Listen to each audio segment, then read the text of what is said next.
Hello everyone. So today we are going to continue the chapter number 10, that is air. And कल हमने पढ़ा था how atmosphere acts as a shield as well as the various uses of gases present in air, that is oxygen and nitrogen. Now today we are going to read about pollution of air. Pollution of air. देखो हमने पढ़ा है कि air plants के लिए भी बहुत जरूरी है, एनिमल्स के सर्वाइवल के लिए भी बहुत जरूरी है, लेकिन साथ में हम क्या देखते हैं कि जो हमारे आसपास में एयर प्रेजेंट है it is not fully pure, वो पूरी तरह से प्योर नहीं है। तो इसका हमको पता कैसे चलेगा? First one is the first activity. First activity में कुछ नहीं करना है, you just need to observe the fans of your room, जहां पे आप बैठे हो या जिस भी रूम में बैठ के आप पढ़ाई कर रहे हो वहां पे अपने घर पे फैंस देखो। फैंस को थोड़े दिन के बाद में क्लीनिंग की जरूरत होती है। क्यों? क्योंकि फैंस के ऊपर क्या डिपॉजिट हो जाता है, डस्ट डिपॉजिट हो जाता है। ठीक है, तो ये जो डस्ट है ये कहां से आ रहा है? क्योंकि एयर है यहाँ पे चारों तरफ, तो fan is hanging in air, ठीक है ना, थ्रू द सीलिंग। सीलिंग से नीचे की तरफ हैंग कर रहा है एयर में। सो ऑब्वियसली एयर में डस्ट होगी तभी तो ये यहाँ फैन की ब्लेड्स पे डिपॉजिट हो गया है। ठीक है, और दूसरी चीजें, अभी हम दिवाली की सफाइयां कर रहे हैं, ये जो धूल मिट्टी है ये हमने लाके तो नहीं रखी है सब चीजों में, नहीं, लेकिन ये कहीं से तो आ रही है। क्या मीडियम हो सकता है? एयर, क्योंकि एयर हर जगह पहुंच सकती है। सो दैट इज वाई, इसका मतलब क्या है कि डस्ट पार्टिकल्स कहाँ प्रेजेंट है? एयर में प्रेजेंट है। ठीक है ना। सेकेंड एक्टिविटी देखिए, एक प्लांट है, उसको आपने स्प्रे करके और अच्छे से उसकी लीव्स को क्लीन कर दिया। एक दिन बाद में या शाम को ही देखोगे अगर हवा चल रही है तो हवा के साथ में डस्ट भी बहुत सारी आ जाती है, धूल मिट्टी, तो उसकी जो लीव्स है वो दोबारा से क्या हो जाती है? मिट्टी मिट्टी वाली हो जाती है। उनका कलर थोड़ा सा कैसा हो जाता है? फेड हो जाता है, उसके ऊपर धूल जम जाती है, मिट्टी जम जाती है। सो दैट मीन्स एयर में क्या है? डस्ट है। ठीक है, नेक्स्ट इज थर्ड एक्टिविटी में एक बंद रूम है। रूम में कहीं से भी लाइट आने की, रोशनी आने के चांसेस नहीं है, सारी लाइट स्विच ऑफ कर देनी है। एक होल है छोटा सा, अगर उसके थ्रू क्या आ रहा है, लाइट आ रही है, तो वहां पे आपको बहुत सारे डस्ट पार्टिकल्स घूमते हुए दिखाई देते हैं। ये सबने देखे हैं, राइट? सो ये आपको क्या दिखाई दे रहे हैं? एयर में जो डस्ट पार्टिकल, एयर नहीं दिखाई दे रही है हमें, एयर के साथ कंफ्यूज नहीं होना यहाँ पे।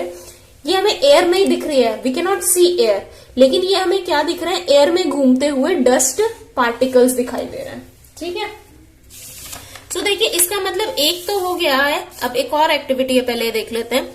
हम बाहर देखते हैं ट्रैफिक वगैरह में, या हम बाहर जाते हैं तो हमें क्या होता है? हमें फील होता है कि हमारे घर की जो हवा है वो तो अच्छी है, साफ सुथरी है, क्योंकि वहां पे डेली क्लीनलीनेस हो रही है। सुबह ब्रूमिंग होती है, फिर मॉपिंग होती है, डस्टिंग होती है। लेकिन जब हम बाहर जाते हैं ट्रैफिक में तो स्मोक, डस्ट, ये सब कुछ हमको देखने को मिलता है।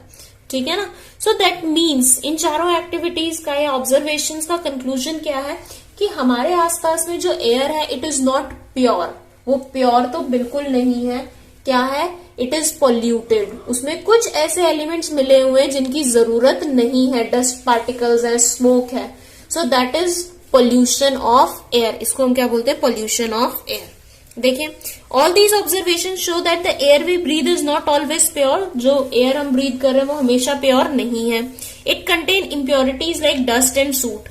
बहुत सारी इम्प्योरिटीज उसमें हो सकती है, डस्ट पार्टिकल्स, स्मोक के पार्टिकल्स, ठीक है ना, कार्बन पार्टिकल्स जो स्मोक बनाते हैं। It can also have germs in it. Germs भी हो सकते हैं, तभी तो हमें कम्युनिकेबल डिजीजेस होती हैं। एक पर्सन से दूसरे पर्सन में कैसे जाती हैं? क्योंकि उसकी बॉडी से जर्म्स निकल के सिक पर्सन की बॉडी से एयर में आ जाते हैं। उसी एयर को हम इनहेल करते हैं तो हम भी बीमार हो जाते हैं। तो these are communicable diseases. Now it can also contain harmful gases like carbon monoxide, oxides of nitrogen and sulfur। और कुछ ऐसी गैसेस भी हैं जो हमारे लिए बहुत नुकसानदायक है, वो भी इसमें क्या हो सकती है? एयर में हो सकती है। The air having such impurities is called polluted air। ऐसी एयर जिसमें polluted या impurities होती हैं उसे हम क्या बोलते हैं? polluted air। जिसमें नहीं होंगी उसे क्या बोलेंगे? Pure air. ठीक है, जिसमें इम्प्योरिटीज है वो पॉल्यूटेड एयर। और ये जो इम्प्योरिटीज हैं, डस्ट है, स्मोक है, कार्बन पार्टिकल्स हैं, हार्मफुल गैसेस हैं, ये क्या है? हमारे पॉल्यूटेंट्स। इन्हें हम क्या बोलते हैं? पॉल्यूटेंट्स। ठीक है, अभी देखो there are two basic forms of pollutants, दो तरह के पॉल्यूटेंट्स होते हैं। सबसे पहले तो होते हैं गैसियस पॉल्यूटेंट्स, ऐसे पॉल्यूटेंट्स जो एयर को इम्प्योर कर रहे हैं, गैसियस गैसेस की फॉर्म में जो प्रेजेंट है, carbon monoxide, ozone, oxides of nitrogen, sulphur, ये सब गैसेस हैं। तो ये क्या है, रिक्वायर्ड नहीं है और ये हमारे लिए हार्मफुल है। तो ये इम्प्योरिटीज हुई gaseous impurities. Solid pollutants dust particles हैं, ठीक है, कार्बन पार्टिकल्स हैं, ठीक है ना। जब हम किसी चीज को बर्न करते हैं तो कार्बन पार्टिकल्स रिलीज होते हैं। कार्बन पार्टिकल्स भी एयर को क्या करते हैं, पॉल्यूट। तो ये कैसे हैं, सॉलिड होते हैं, तो ये सॉलिड पॉल्यूटेंट्स हैं, ठीक है।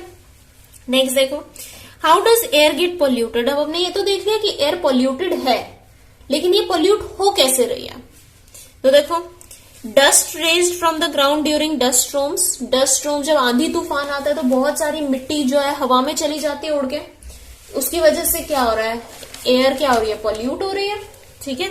Next is stone dust raised bye crushing of stones in queries. अभी देखो बहुत बड़ी बड़ी जो खदानें होती हैं वहां पे स्टोन्स को तोड़ा जाता है, बड़े बड़े पत्थरों को, चट्टानों को तोड़ा जाता है मशीन से, क्रशिंग मशीन से।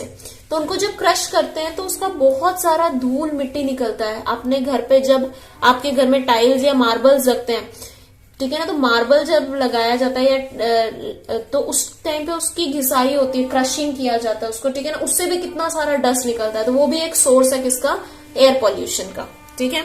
Smoke emitted by vehicles, vehicle से जो स्मोक निकलता है वो तो है ही, ठीक है। Next is smoke from forest fires.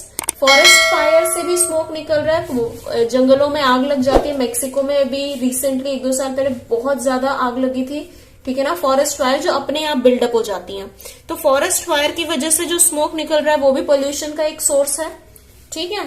Next is smoke raised by burning of coal in power houses. Coal power house में जब हम कोल को बर्न करते हैं, लास्ट चैप्टर में हमने पढ़ा कि हम कोल से किस तरीके से इलेक्ट्रिसिटी बना सकते हैं। तो जब कोल से इलेक्ट्रिसिटी बना रहे हैं तो बर्न तो हो ही रहा है, तो पोल्यूशन क्रिएट होगा, ठीक है, ठीक है। Next is burning of would, cow dung cakes, villages वगैरह में लकड़ी को जलाते हैं, काउडंग केक्स को जलाते हैं, गार्बेज को जलाते हैं। ये सब रीजंस है किस चीज के, एयर को पोल्यूट करने के। नेक्स्ट, नॉर्मली हम कैसे करते हैं, स्नीजिंग, कफिंग, हम कफ करते हैं, छींकते हैं, खांसते हैं, तो उसकी तरह भी जर्म्स क्या हो रहे हैं, एयर में जा रहे हैं। सो दैट इज वाई वो क्या होता है, हमारे एनवायरमेंट को, एयर को पोल्यूट करता है। ऐसे बहुत सारे और भी कॉजेज हो सकते हैं, ठीक है। Now the next one, do you know stoves using cow dung cakes, wood and thrash as cooking fuel are major source of air pollution in India. India में क्योंकि बहुत सारे लोग रूरल एरियाज में रहते हैं, विलेजेस में रहते हैं, तो वहां पर पोल्यूशन का जो सोर्स है वो सबसे ज्यादा क्या है, काउडंग केक्स है, ठीक है। वुड है, लकड़ी की वजह से, जलाने की वजह से, ठीक है ना। ये जो चारा जलाया जाता है, वो भूसा वगैरह जलाया जाता है, ठीक है ना, खेतों में, थ्रैश को जलाने की वजह से। They produce smoke whose concentration can be as much as 5 times higher than that produced by ordinary coal. कोल से जितना धुआं प्रोड्यूस हो रहा है उससे ज्यादा धुआं, 5 टाइम्स ज्यादा धुआं इन चीजों को बर्न करने से होता है। The good thing is that the use of such stoves is decreasing with time. और अच्छी बात क्या है कि इनका यूज अब बहुत कम हो गया है, और विलेजेस में भी आजकल बहुत कम लोग इस तरह के स्टोव्स या फिर चूल्हा वगैरह यूज करते हैं। अदरवाइज सभी गैस सिलेंडर्स का यूज करते हैं आजकल, ठीक है। नाउ अभी हमने देखा कि पोल्यूशन हो कैसे रहा है। Now what are the effects of this air pollution, इस एयर पोल्यूशन के इफेक्ट्स क्या हैं। तो इफेक्ट्स क्या है, देखो सबसे पहले, by breathing air polluted with dust, smoke and harmful gases we may suffer from various problems like suffocation, cough, headache and so on. Polluted air में also cause eye and skin diseases. अगर हम polluted air को breathe कर रहे हैं तो हमें suffocation होना, चक्कर आना, ठीक है ना, डिजीनेस होना, ठीक है, हेडेक होना, कफ होना, ये प्रॉब्लम्स हो सकती है। हमें बहुत सारी आई में भी, अगर आईज हमारी कॉन्टैक्टली पॉल्यूटेड एयर में काम कर रही हैं तो हमारी आईज भी क्या हो सकती हैं, वीक हो सकती हैं, और आई प्रॉब्लम्स हो सकती हैं बहुत सारी, ठीक है ना। Next is important point, next 2 points बहुत इंपॉर्टेंट है। फर्स्ट देखो, gases like oxides of nitrogen and sulfur present in automobile exhaust mix with rain water and form acids. जो ऑक्साइड्स ऑफ नाइट्रोजन और सल्फर है, हमने यहाँ पढ़ा था कि ये क्या है, हमारे गैसियस पॉल्यूटेंट्स हैं। क्या है, हमारे गैसियस पॉल्यूटेंट्स। ये गैसियस पॉल्यूटेंट्स क्या करते हैं, पानी के साथ, रेन वाटर के साथ मिक्स होके क्या बना देते हैं, एसिड बनाते हैं। सल्फर एंड नाइट्रोजन के ऑक्साइड्स, ठीक है ना। तो oxides of nitrogen and sulphur, ये किसके साथ, रेन वाटर के साथ मिक्स होके, वाटर के साथ मिक्स होके क्या बना देते हैं, आपकी एसिड रेन, एसिड्स बना देते हैं। अब यही पानी जब एसिड से फिल्ड हुआ पानी जब गिरेगा अर्थ पे, तो हम उसको क्या बोलते हैं, एसिड रेन। उसको हम क्या बोलते हैं, एसिड रेन। और एसिड रेन की वजह से जो मॉन्यूमेंट्स हैं, बड़ी बड़ी बिल्डिंग्स हैं, मार्बल की बनी हुई स्टैच्यूज हैं, मॉन्यूमेंट्स हैं, वो क्या होते हैं, करोड होते हैं, खराब होते हैं। तो इसका सबसे रीसेंट एग्जाम्पल कौन है, आपका ताजमहल। ताजमहल का आपने सुना होगा कि उसकी ब्यूटी दिन ब दिन खत्म हो रही है या कम होती जा रही है। उसका जो व्हाइट मार्बल है वो येलोइश टर्न हो रहा है। ऐसा क्यों, क्योंकि वहां पर बहुत सारी फैक्ट्रीज थी आसपास वाले रीजन में। जहां ताजमहल है उसके आसपास में क्या थी, बहुत सारी फैक्ट्रीज थी। अब इन फैक्ट्रीज से बहुत सारा ऑक्साइड्स ऑफ सल्फर और नाइट्रोजन निकलता था। जब ये पानी के साथ मिक्स होता था तो वो एसिड बना देता था, और यही एसिड से भरे हुए बादल, जब बारिश होती है तो ताजमहल की जो मार्बल है उसको क्या कर रहे थे, खराब कर रहे थे। इसीलिए अब बहुत सालों से जो वहां के आसपास की फैक्ट्रीज उनको बंद करवा दिया गया है और उनको दूसरे एरियाज में शिफ्ट कर दिया गया है, ताकि ताजमहल को क्या किया जा सके, बचाया जा सके, कंजर्व किया जा सके। So this is acid rain, important topic, ठीक है। नेक्स्ट देखो, presence of carbon dioxide. Third one is presence of carbon dioxide and some other gases in air causes phenomena called greenhouse effect।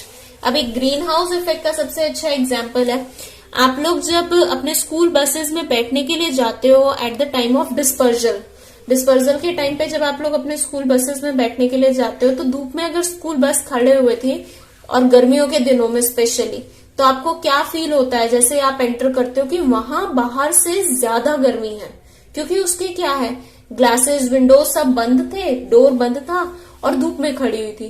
तो ये क्या, किसका एग्जाम्पल है, green house effect का। होता क्या है, अगर मान लो ये आपकी बस है, ठीक है ना, बस में क्या हो रहा है, धूप तो लग रही है, ठीक है ना, ये जो हीट है ये अंदर तो एंटर कर रही है ग्लास विंडोज के थ्रू, लेकिन ये वापस से बाहर नहीं निकल पाती, ये रिफ्लेक्ट होके वापस अंदर ही रह जाती है, जिसकी वजह से क्या हो रहा है, हीट, जो टेम्परेचर है वहां का क्या हो जाता है, बढ़ जाता है।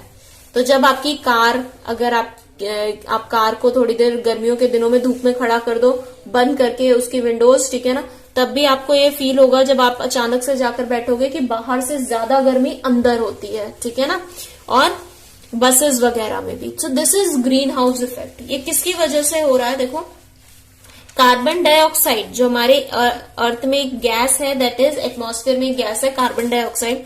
कार्बन डाइऑक्साइड क्या करती है, अर्थ के चारों तरफ एक ब्लैंकेट बना लेती है, ठीक है ना, और वो क्या करती है, सनरेज को अंदर तो आने देती है, एंट्री तो देती है, लेकिन उसको वापस बाहर नहीं जाने देती। तो इसकी वजह से अर्थ का टेम्परेचर क्या हो रहा है, धीरे धीरे बढ़ रहा है ग्रीन हाउस इफेक्ट की वजह से, ठीक है। और इसी बढ़ने को, एवरेज टेम्परेचर ऑफ अर्थ का जो बढ़ रहा है, इसे हम क्या बोलते हैं, इस फिनोमिना को हम बोलते हैं ग्लोबल वार्मिंग। इसे हम क्या बोलते हैं, ग्लोबल वार्मिंग, ठीक है।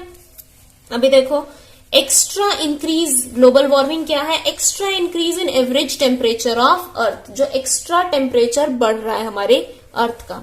इसकी वजह से क्या होगा, इसकी वजह से होगा हमारी पोलर आइस कैप्स जो है वो मेल्ट हो जाएंगी, और मेल्ट होने की वजह से जो पोल्स पे आइस प्रेजेंट है, आर्कटिक सर्कल में और एंटार्क्टिका में बहुत सारी आइस प्रेजेंट है, ये पोलर आइस कैप क्या हो जाएगी, मेल्ट हो जाएगी। तो जो ओशन का लेवल है, समंदर पहले यहां तक था, इतना पानी था, अब इतना हो जाएगा, बढ़ जाएगा ओशन का लेवल, ठीक है ना, जिसकी वजह से आसपास के कोस्टल रीजन्स में डिस्ट्रक्शन और बहुत सारा डैमेज होगा, प्रॉपर्टी का नुकसान होगा, लाइफ का नुकसान होगा, ठीक है। सो इसीलिए हमें क्या करना चाहिए, एयर को पोल्यूट नहीं करना चाहिए, क्योंकि ये कार्बन डाइऑक्साइड कहां से आ रही है, पॉल्यूशन की वजह से आ रही है, ठीक है। सो देखिए, लास्ट टॉपिक देखो, ways to reduce air pollution. ways to reduce air pollution। कि अब हमने पोल्यूशन देख लिया कि कैसे हो रहा है, इफेक्ट्स क्या है ये देख लिए। अब हम ये देखेंगे कि पोल्यूशन क्या हो रहा है, रिड्यूस हमने करना कैसे है। तो देखो सबसे पहला तरीका, we should plant more and more trees. ज्यादा से ज्यादा पेड़ लगाने चाहिए। पेड़ लगाने से क्या होगा, ज्यादा से ज्यादा हमने ये देखा था कि बैलेंस बना रहता है। कार्बन डाइऑक्साइड को कौन एब्जॉर्ब कर लेता है, प्लांट्स एब्जॉर्ब कर लेते हैं। तो अगर प्लांट्स ज्यादा होंगे तो ज्यादा कार्बन डाइऑक्साइड एब्जॉर्ब होगी और हमारी जो ग्लोबल वार्मिंग वाली प्रॉब्लम है वो क्या हो जाएगी, फिनिश हो जाएगी। ठीक है, नाउ सो हमें क्या करना चाहिए, डिफॉरेस्टेशन को रोकना चाहिए। We should prevent deforestation. Deforestation क्या होता है, एक्सेसिव कटिंग ऑफ ट्रीज। और क्या लगाने चाहिए, ज्यादा से ज्यादा पेड़ों को लगाना चाहिए। ठीक है ना, सो दैट कार्बन डाइऑक्साइड जो गैस एयर में प्रेजेंट है वो क्या हो जाए, यूज अप हो जाए। ठीक है ना। Next, lesser use of vehicles. Lesser use of vehicles, vehicles को हमने कम से कम यूज करना चाहिए। ठीक है ना। अगर हमारे घर के पास में ही है, अगर हमें शॉप तक जाना है, नेक्स्ट गली में शॉप है, ठीक है ना, 2 गली छोड़ के शॉप है, तो हम किस में क्या करें, कोशिश की हम ऑन फुट जाएं या बाइसिकल का यूज करें रादर देन यूजिंग व्हीकल्स। ठीक है ना, क्योंकि व्हीकल से पोल्यूशन क्रिएट होगा। तो कम से कम हम क्या करें, व्हीकल्स को यूज करें। या फिर हम क्या कर सकते हैं, शेयर कर सकते हैं या पूल कर सकते हैं। पब्लिक व्हीकल्स हमें यूज करने चाहिए, या फिर हम अगर एक ही जगह जा रहे हैं बहुत सारे लोग, तो हम किसका यूज कर सकते हैं, पूल कर सकते हैं, कार पूल यूज कर सकते हैं। अभी एक बच्चे ने मुझसे कमेंट में पूछा था कि मैम एक बस में जाएंगे तो भी उतना ही पेट्रोल लगेगा। अगर ए से बी डिस्टेंस है, उनका क्वेश्चन था कि मैम अगर हमें ए से बी तक जाना है एंड डिस्टेंस इज सेम, तो हम एक बस में जा रहे हैं तो भी उतना ही पेट्रोल लगेगा और कार्स में जा रहे हैं तो भी वही पेट्रोल लगेगा। सो द इश्यू इज, अगर हम एक बस में जा रहे हैं, एक बस में 10 लोग जा रहे हैं, 10 पीपल आर देयर, ठीक है, और 5 किलोमीटर जाना है। मान लीजिए 5 लीटर्स ऑफ पेट्रोल लग रहा है, मान लीजिए, ठीक है, एक बस में 5 लीटर लगेगा। लेकिन ये 10 पर्सन अगर अलग अलग बार जाएंगे, सेम ए से बी तक जाना है, लेकिन 10 व्हीकल्स यूज करके जाएंगे, तो हर एक का व्हीकल कितना 5 लीटर यूज कर रहा है। तो 5 कितना हो जाएगा, 5 × 10 that means 50 litre of petrol waste होगा। जितना ज्यादा पेट्रोल वेस्ट होगा उतना ही ज्यादा स्मोक क्रिएट होगा, पोल्यूशन होगा। सो इसीलिए हमको कम से कम यूज करना है और पूल करना है व्हीकल्स को। ठीक है, नहीं। Next, regular checkup of vehicles. Vehicles का रेगुलर चेकअप, हमें व्हीकल्स की सर्विसिंग जो है रेगुलर टाइम पे करवानी चाहिए, क्योंकि अगर उसमें कोई प्रॉब्लम है तो आपने देखा होगा इको फ्रेंडली वाला वो देते हैं आपको, एक स्लिप देते हैं कि पोल्यूशन फ्री है आपका व्हीकल। ठीक है ना। अगर उसमें पोल्यूशन क्रिएट हो रहा है, स्मोक क्रिएट हो रहा है, तो आपको उसको क्या करवाना चाहिए, उसकी प्रॉपर सर्विसिंग और उसकी मेंटेनेंस टाइम पे करनी चाहिए। ठीक है ना। यूज ऑफ क्लीनर फ्यूल्स, हमने लास्ट चैप्टर में भी पढ़ा था कि एलपीजी और सीएनजी को हम क्लीनर फ्यूल्स क्यों कहते हैं, क्योंकि वो पोल्यूशन कम क्रिएट करते हैं, एश प्रोड्यूस नहीं करते हैं। ठीक है ना, तो हमें ज्यादा से ज्यादा क्लीनर फ्यूल्स का यूज करना चाहिए। Next, dumping of garbage in a pit. Garbage जो है, हमें ऐसा गार्बेज जो डिग्रेडेबल है, ठीक है ना, जो डिकम्पोज हो सकता है, उसे हमें जलाना नहीं चाहिए। बर्न करने से स्मोक प्रोड्यूस होगा, उसकी बजाय हमें उसको किसमें कन्वर्ट करना चाहिए, कंपोस्ट में कन्वर्ट करना चाहिए, उसका खाद बनानी चाहिए। सो पोल्यूशन भी कम क्रिएट होगा और उसका हमने कुछ यूजफुल बना लिया जिसको हम अपने किचन गार्डन्स में या फिर फील्ड्स में यूज कर सकते हैं। ठीक है ना। Next, constructing tall chimneys. जो फैक्ट्रीज हैं, जैसे अभी मैंने ताजमहल का एग्जाम्पल दिया था, ताजमहल की ब्यूटी कम हो रही थी क्योंकि उसके आसपास में बहुत सारी फैक्ट्रीज से पोल्यूशन, सल्फर डाइऑक्साइड और नाइट्रोजन डाइऑक्साइड गैसेस निकल रही थी। तो हमें क्या करना चाहिए, टॉल चिमनीज बनानी चाहिए, ऊंची ऊंची चिमनीज, जिससे कि उनका जो स्मोक है वो हमारी ब्रीदिंग, जो हम ब्रीदिंग के लिए यूज कर रहे हैं एयर, उसके साथ में मिक्स ना हो, थोड़ा सा ऊपर चला जाए। ठीक है ना। और वैसे तो कोशिश करनी चाहिए कि जो ट्रीट करके ही स्मोक को बाहर निकाला जाए फैक्ट्री से, बिना ट्रीटमेंट के नहीं। Next, good habits. We should cover our nose and mouth while sneezing. हमको अपना नोज या माउथ को कवर करना चाहिए स्नीज करते वक्त, कफ करते वक्त, ताकि हमारी जो जर्म्स है, डिजीज कॉजिंग जर्म्स, वो हमारी बॉडी से बाहर एनवायरमेंट में ना फैले, वो हैंकरचीफ में क्या हो जाए, रह जाए। Okay. So these are the practices that we should follow so that air pollution को हम क्या कर सकते हैं, रिड्यूस कर सकते हैं. Alright, so with this the chapter is over and next time we are going to do the exercises. So goodbye everyone and take care.